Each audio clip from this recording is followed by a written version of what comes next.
My name's Amani Speller, and my future goal is to be an orthopedic surgeon.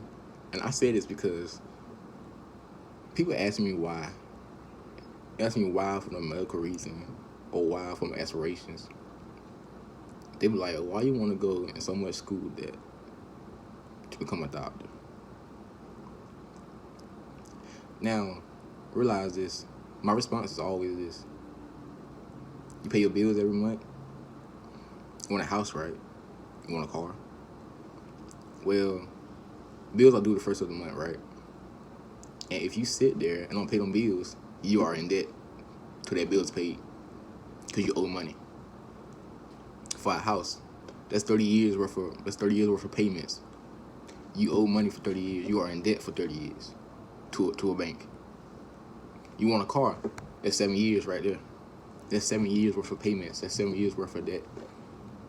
So why will you sit there and rush out of school because of school debt, but you're going to get right back into debt, try to live your own personal life? So I should be asking you this one question. Why are you in a rush to buy materialistic things, but not in a rush to invest in your education? You paying $100,000 for a house, they can get taken away from you. You paying $30,000-$40,000 for a car, they can get taken away from you. You in debt for 30 years over something that can easily get taken away from you. You in debt for 7 years for something that can easily get taken away from you. I would have a total of 8 years of schooling, 7 years of residency, and I feel like it's all worth it because it's for education. I'm investing in education. I know that there's nothing nobody can do to take that away from me if I got it.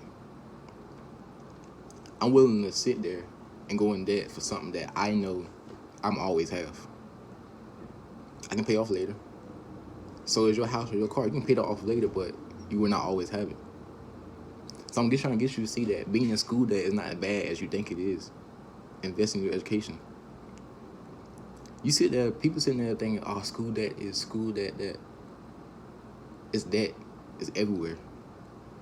But you want a house, like I said earlier. That's 30 years worth of debt. You paying that money back to a bank.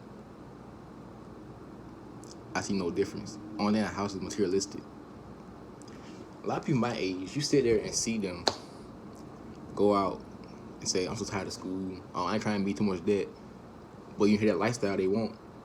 They want a foreign car, a nice house, 3 or 4 kids, and when their kids in private schooling. You know what that sound like me? Debt. The same debt I'm being for school. Except I'm not taking me 30 years to pay off for my school. Just like take 30 years to pay off a house. So you sit there and believe that. A lot of people don't really know the true definition of what debt is. If you're willing to spend 30 years or 7 years paying off something that's materialistic and easily taken away, why not? What's the problem with staying in school for 8 years? Most people got financial aid. I'm true, as loans you gotta pay back. But half of that is grants, scholarship money, loans. So the loans add up by year. Just like your $100,000 house or your $4,000 car. That's the same debt. You're still paying on it. So why are you gonna sit there, invest in debt, but not in schooling? Like I said, your education is something no one can take away from you. You will always have that.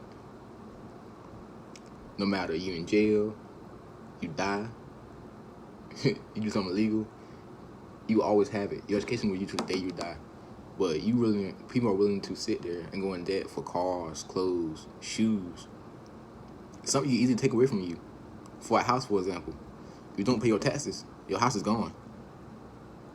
Your car can easily get towed, repossessed, or flooded, or damaged, or you get in a car accident. It's gone. That's it.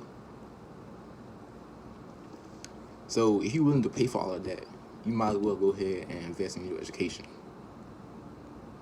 Same money, same time, same effort. But you will always have it. Nobody can ever take that away from you.